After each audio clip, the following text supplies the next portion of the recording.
honestly, had not planned it, did not plan it, but, I was just chilling, relaxing, having a chill day, and I was like, man, I want to feel emotional right now.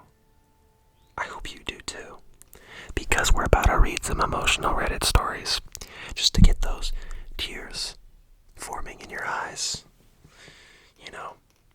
just after a breakup or, right after losing a pet, or, when your favorite fast food restaurant doesn't have the ice cream machine working. Obviously McDonald's is what I'm referring to. Who else's favorite restaurant is McDonald's? It's not just me. It's probably just me. Anyways, I do not eat McDonald's low-key, but that's okay. Mickey D's all the way. Now, I found one so far, and I have read through it. I must digress, but you haven't heard this one yet, so it's gonna be perfectly fine. So the title, we're gonna get right into it, not wasting a single second of your time, nor my time, because I want to get to sleep soon.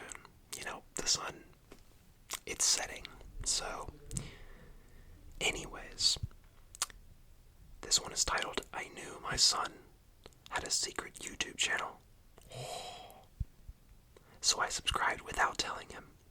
What I saw changed everything. I'm 42. Not exactly tech-savvy dad. Not exactly a tech-savvy dad. Okay, this entire time I read this and I thought it was the mom speaking. I never read the part where it was the dad.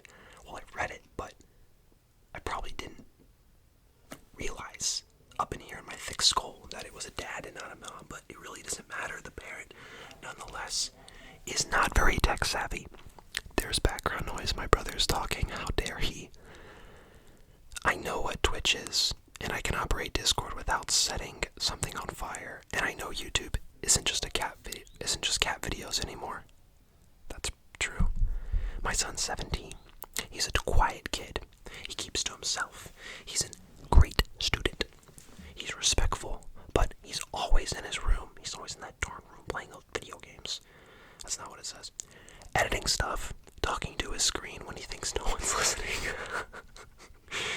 I knew he was up to something, and I figured out pretty quickly. He had a YouTube channel. Yes, he did. Yes, he did. He never told us. Never. He'd switch tabs whenever someone walked in. Got real nervous if we touched his laptop. Typical teenage secrecy, I thought. And side note, that is so relatable. When I was a kid, my brother and I used to always switch tabs when our dad would come in the room. Like, he does not need to know what I'm doing. Funny story. I'll sidetrack for a second. When I was a kid, we still make fun of him for this, but one of my childhood best friends, his dad, I was showing them it was like Mario Kart. Gotta Catch Me Riding Dirty. And it was like the song, and it was like they're driving Mario Kart. It was like some either parody or comedies thing. And out of respect for my friend's dad, out of respect, I decided, I'm gonna turn the iPad off so I can give him my full attention, which is what he wanted, probably. As parents do, they want to be respected. They want you to not disrespect them. And so I thought I'm being a respectful young little lad by turning off this iPad. And he comes in and he goes, son, what do you think you're turning that iPad off for? Let me see what you were watching. And I click it, and actually, now that I remember, I had this habit. I don't know if you had this habit as a kid, but I had the habit of, I didn't turn it off. I double tapped, I swiped, and I turned it off. So it really looked suspicious. But I swear, I promise you, pinky promise, that I was doing nothing naughty. And so he thinks I'm doing something naughty on that iPad. He goes, son, what are you watching on that iPad? And I'm, 9 years old, and there's 2 people next to me. What are we watching? Naughty stuff on the iPad? No, obviously not. I'm just watching Gotta Catch Me Riding Dirty, Mario Kart. And so, anyways, long story short, he doesn't believe me. No nor does he accept the fact that this even happened. So, nor does he accept half the stuff that happened. He's like, no, bro, I don't remember that. But he doesn't talk like that. He's like, no, son, I don't remember this. He's a funny guy, though, love him. Saw him recently, but yeah, no, we still tell that story, and he's like, that never happened. Okay, my deepest apologies. Back to the story. He never told us. He'd switch tabs whenever someone walked in. Got real nervous if we touched his laptop. Typical teenage secrecy, I thought. So one day, while dropping him off for coaching, I noticed a tab open, just for a second.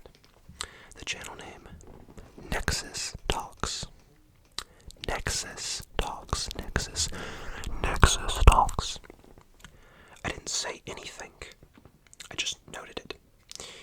Later that night, I looked it up on my phone. 37K subs. Dang, this guy's rolling in it. Absolutely rolling in it. Road to 1K, by the way. We're almost there. My son was low-key internet famous. But that wasn't even the wild part. The videos, they weren't gaming or cringe memes. They were these raw, deep commentary clips about school pressure, friendships, loneliness, and being misunderstood. About growing up, feeling invisible, even in your own home. It hits me hard. He was funny, articulate, and real. And yeah, he talked about us. Nothing disrespectful, but honest. In quotes, my parents are good people. They care, but they don't always get me. I don't know if they'd support the channel if they knew. Maybe they'd laugh. Maybe they'd tell me to focus on real stuff. I didn't sleep much that night, because the truth is, I hadn't really seen him in a while. I'd been so focused on work, bills, routine. I forgot to check on who he was becoming. So, I subscribed, liked every video, left one anonymous comment under a vid titled, "Why I'm Afraid to Be Myself at Home." Any parent would be proud of you. Never stop being you. He didn't reply, but the next day, he walked into the living room and sat beside me. No phone, no distractions, just sat. Then said, hey, if I wanted to show you something I've been working on, would that be okay? I nodded. He smiled a little, like something heavy had been finally lifted. And that's how I found out about my son's YouTube channel. Not by spying, not by confronting, but by listening. Oh, yeah, I remember the first time I read that, I was like, that hits deep. Because in all honesty, that's the type of content I want to make. I kind of really want to make, and I do make some of that content, but I want to make deep, content for people. And I think it's really cool. Now, sadly, this is a fictional story. Everyone in the comments is saying, "Oh man, I wish this was real." And someone said, "Is this an ad? LOL." Another person said, "I made YouTube videos growing up, and this got me emotional. Not gonna lie." Yeah, it's absolutely relatable. I feel like for me, my parents are very supportive of my channel. Well, my mom is. She just wants to show everyone, and I'm like, no, don't go around showing people that I make ASMR. I'm not ashamed of it, but to random people, they might think it's weird, and so it's not helping anyone by you showing it to them. I don't know, but she's really proud of me, which is sweet. But I don't know. She's like, I think it's so cool, and once again, that's super sweet. But I don't know. And my dad's like. He actually said he was recording one of my videos. I don't know if he understands exactly how YouTube works, but he was recording one of my videos. It came up on one of our YouTube channels on the TV, and he was recording the screen on the TV to keep it for later, which was really sweet too. So they're very supportive of me in a lot of different ways. So I'm very lucky to have parents that do support what I'm doing. Although, if I was only doing YouTube, I don't think they would support me. I think they would definitely give me some talking too. So I think they're okay with it because I have a career once I find the next story. Ladies and gentlemen, I am back, and we are now in beanie mode. I have gone to this website called ranker.com, and they have ranked some wholesome Reddit stories for us, and so really takes the work out of it for yours truly, so I'll take it. I was trying to find some good ones, and I was scrolling and scrolling and scrolling, and I just could not find what I was looking for, so this seems to do us justice. Hopefully it will do us justice, but we'll see if it does. So anyways, time for some more wholesome Reddit stories. Now, number one, and this one actually reminds me of a real life story that I want to tell. So we're gonna do that, and first we're gonna figure out why my laptop is doing the fan thing. It's really annoying when it does this. So I'm gonna hold it with one hand here, and then I'm going to whisper to you. So, alright, their girlfriend did the sweetest thing for their brother. So someone's girlfriend is doing something super sweet for the boyfriend's brother. Alright, the original post. My parents moved my brother to another school toward the end of the year, and he had trouble making friends. He still invited his whole class to his birthday party. That was on Friday, but nobody came. None of the kids. It was really heartbreaking, seeing all the empty tables when he was really looking forward to it. My girlfriend of 4 years decided to call her brothers, asking them to come over. Then she took off to pick up her nephews. They were a little older, but they were still really nice to my brother. She called up her friends with kids. It wasn't a ton of people, but it was way more than before. All thanks to her. My little brother was so happy playing in the jumper with her nephews and brothers. They were all play wrestling with him. He had such a good time. It was nice that everyone came and was being so nice to him, but I'm also just super grateful to my girlfriend because she made it happen. I was watching her that whole time going, wow, I want to marry this woman. She's the one for me. Now I'm literally browsing online. Okay. Super sweet, super sweet, super sweet, super sweet, super sweet, super sweet, super cute. I mean, honestly, my favorite part is easily the fact that that kid had a good birthday party. And I feel like I have two stories that I want to tell now of my own. So one of them is about my neighbor's kids.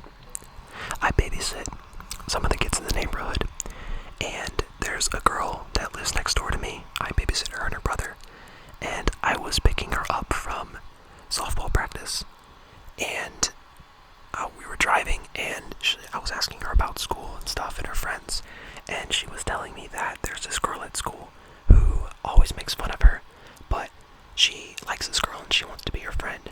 And so this girl had just had a birthday, and she had a birthday party, and the girl did not invite my neighbor to her birthday party. And even so, she went and gave her one of her stuffies, she calls them her stuffed animals, and wrote her a really sweet card and made her a custom gift. Despite the fact that this girl does not treat her with respect and with love and care, she still is, she's so sweet, she's adorable. Oh my goodness. Oh my goodness, feels like she's my daughter, literally. I care about both of them so much. All the kids that I babysit are so sweet. Like, I don't know, it's awesome, the next generation. But it's just sad to me that people are so cruel, especially kids are so cruel to other kids, and that creates a lot of like pain and insecurity and trauma in people growing up. And I know it can be really challenging for some who have experienced the bullying, and stuff as a kid in elementary, middle, high, whatever age it was. It can be very damaging, and but this girl she's so sweet. She's a gem. Then another story I want to tell is a story from church. So I've gone to the same church my whole life and growing up, and recently they shared this story about there's a family that had just moved here from states and states away, far away, and they basically, their daughter was going to have a birthday party, and it's literally the same scenario as this. She didn't know anybody, she didn't have the friends to come to her birthday party, and so they invited a lot of people, but nobody came, or nobody was going to come, right? They didn't really have any yeses, and so they said, at this church. They had just been visiting for a couple days. They hadn't only been here for days to weeks. I don't know the exact timeline, but they had not been here for long. And they just put it out there hey guys, my daughter doesn't have anybody to come to her birthday party. Does anybody want to come? Just putting that out there. And I think over 30 people showed up with their kids, and everybody came out to support. And they were just publicly saying how thankful and grateful they were when they got up to speak for everyone's support and love and care, and that their daughter was so encouraged. And those things just move my heart. It's so sweet to hear stuff like that. Actually, people caring so much about a little kid and their birthday party, because those moments are so important in a child's life and in the life of a future woman. And I'm really glad that she was able to have that experience. I've been lucky enough to have birthday parties and have people to come to them, but I can't imagine how devastating it would be to be in the other position. So, man, that's just awesome. We're gonna skip the next one. I don't really want to read this one. It doesn't look like one that I would be interested in reading, but okay, so this already looks emotional, man. Okay, this is about being a father. That'll be me someday.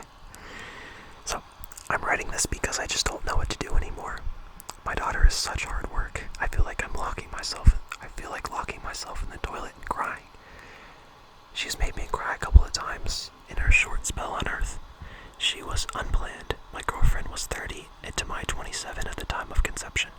My girlfriend is from an Irish Catholic family, so abortion was never even considered. My girlfriend had a horrendous pregnancy and was so sick every day. She couldn't even drink water without throwing up. It was bad. The day she was born, I cried as she was given to me, but as I got home, I felt a sense of dread. Oh wow. I'd never had much confidence in myself, and I didn't have a clue what to do. Oh man. She had colic almost straight away and would cry nonstop for hours. We got her into a little routine, then COVID hit. For several months it was just me, her, and my girlfriend. No one else held her. And as I worked upstairs, she seemed to only want her mother. That's now still the case. She has the worst separation anxiety from her mother. If she cries, She cries if she's not even 2 feet away. We put her into nursery twice a week, and she loves it when she's there. But every day is a battle. With me, she likes to include me sometimes. But the majority of the time, I walk into the room and she says, "No, Dada, go." Or when it's bedtime, it's only her mother who can put her to bed. It's like she hates me sometimes. My poor girlfriend is so trained and tries to include me, but the baby only cries until she's sick. I feel lost and lonely and confused. I never thought having a child would be easy, but to be this difficult. My favorite part of the day is when it's time to go to bed, so I can lie in the darkness and fantasize about something else. Then my daughter will have a nightmare, which is 3 to 4 times a week, and we have to spend the next hour trying to console her. She's a lot better with people now, a little shy, but comes around.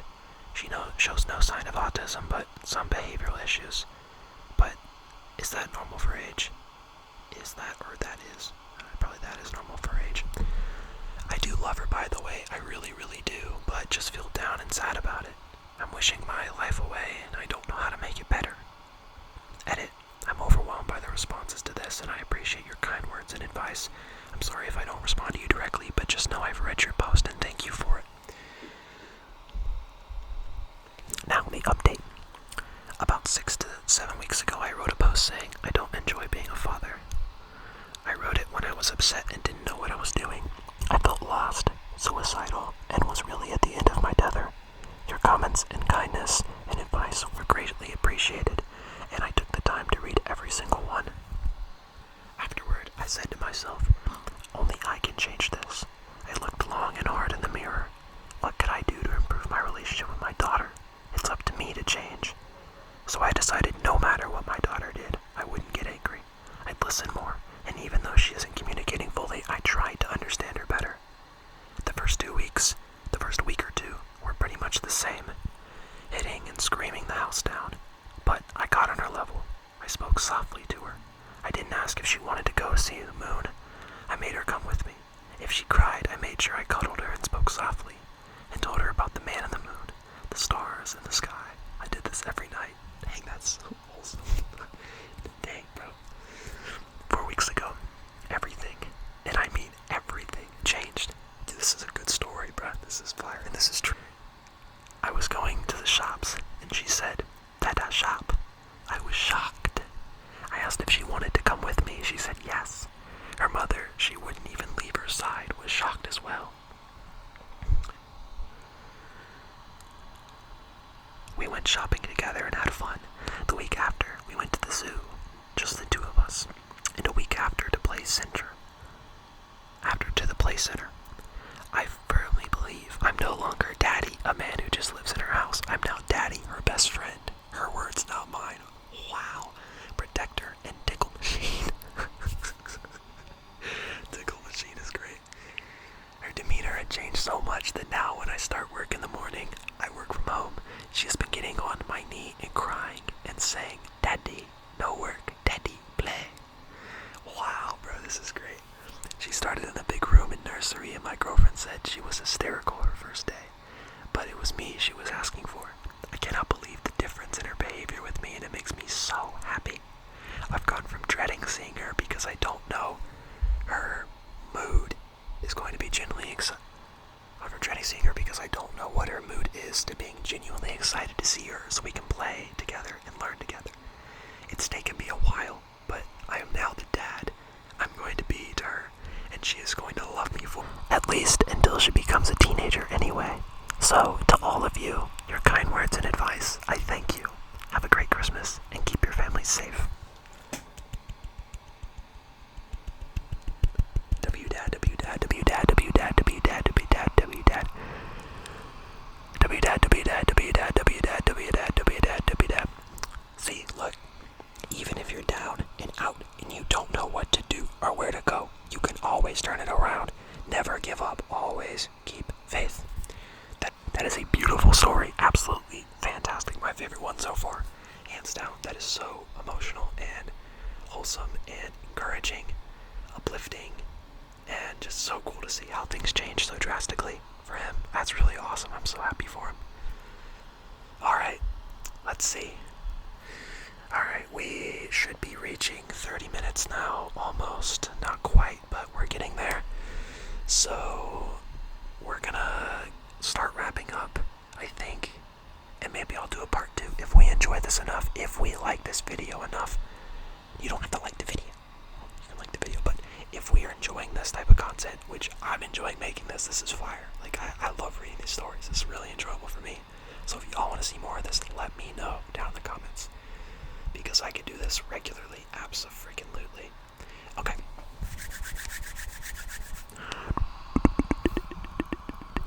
I really do hope that this laptop thing is not annoying, because I really do want it to be quiet. But tonight's just not the night for quietness, is it? It's quiet enough, but it's not completely pitch quiet.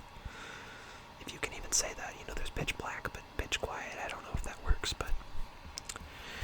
what? Okay. This will be the last story of the night. We will be wrapping up shortly.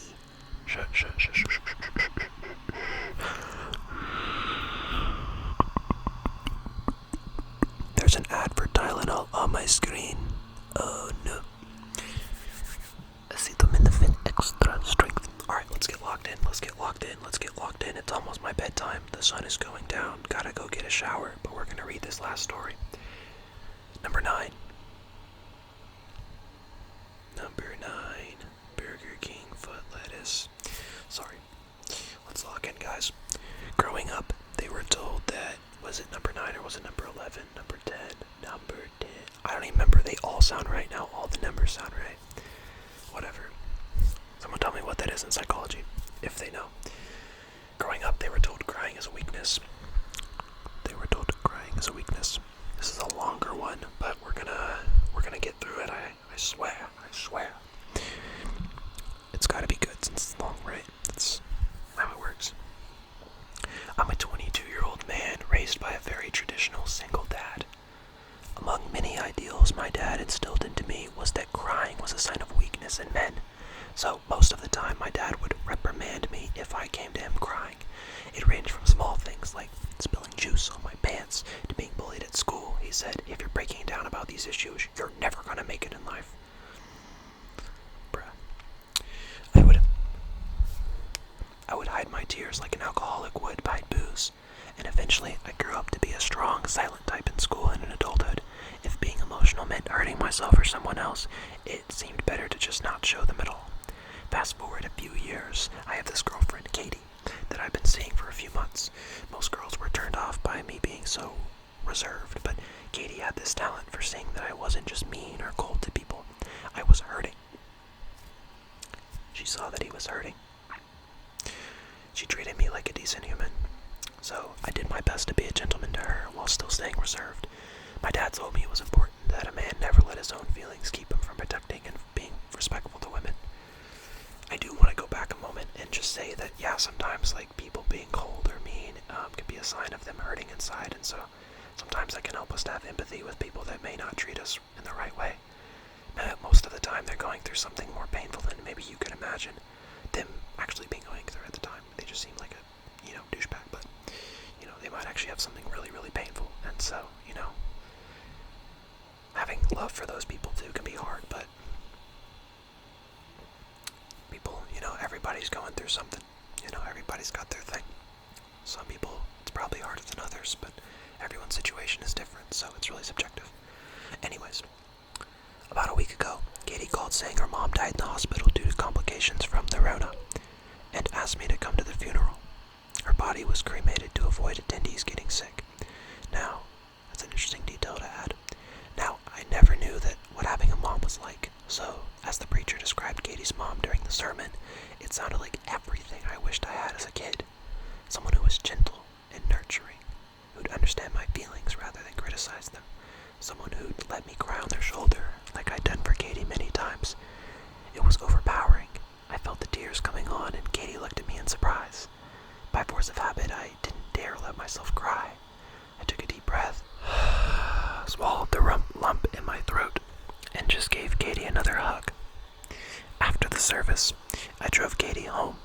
It was pretty quiet until, out of nowhere, she went off on me. She said I cared more about looking like a macho man who didn't cry than letting her know how I felt. She said things like, "I'm sorry your dad is stuck in the Stone Age, and I've opened up to you so much, but you never do the same for me. And is your male ego really that fragile?" I just said, "Enough," or "Please stop," but she wouldn't. Normally, I'm not that fazed by someone berating me. Thank you, Dad. But after a while, I couldn't take it anymore. I just let her vent at me until I stopped at her house and said cold as ice, "Get out." She seemed to get the hint that I was pissed and ran to her apartment like a scared child. Now, I don't know if what I did was right anymore. It's become a habit of mine to avoid showing vulnerability. But maybe Katie has a point about having a male ego, whatever that means. AIDA. I don't know what AIDA means. I feel like I probably should, but I don't. For refusing to cry in front of her. Question mark. Now the update.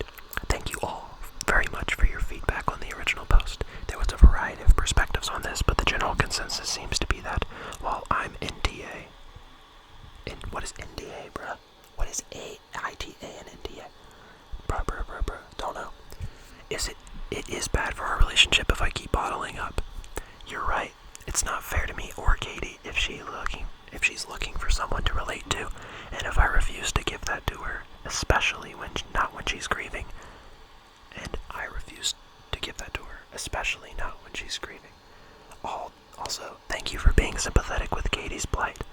She apologized for lashing out. She was just acting out of grief, not out of spite, or a need to control me. Well, the situation has turned into one of the most profound moments in my life.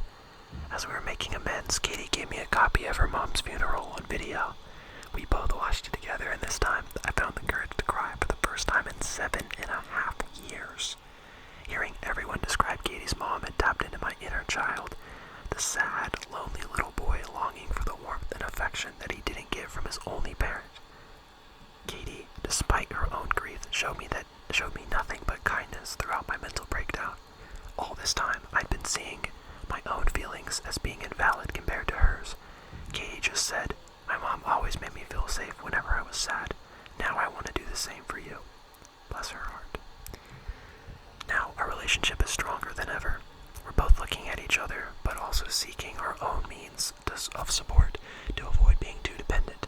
I finally started on my long overdue journey toward health, healing from my trauma, and improving my mental health.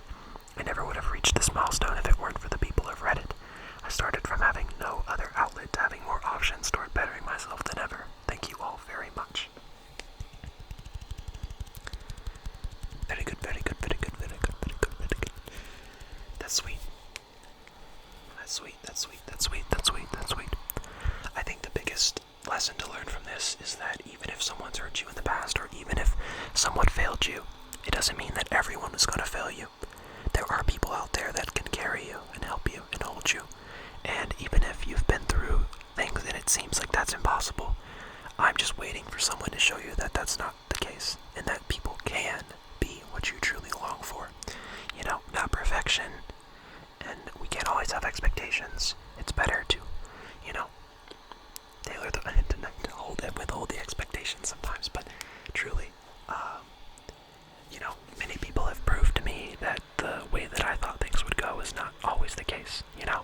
Even if many people treated me a certain way, even if many people hurt me over something, there's always someone that can carry your burdens and hold you up, and, you know, that's what we're here for. That's what the community's for. That's what we have each other. And with that, we are wrapping up this very enjoyable segment. And yeah, I mean, I had a good time reading these stories. I look forward to editing and going back and getting to listen to them again, because I want to see the other side of it, you know, just listening to it and enjoying your perspective rather than being the one reading. But yeah, those were great, and many life lessons and many things that we can learn from other people's experiences and stories. I wish you a good night,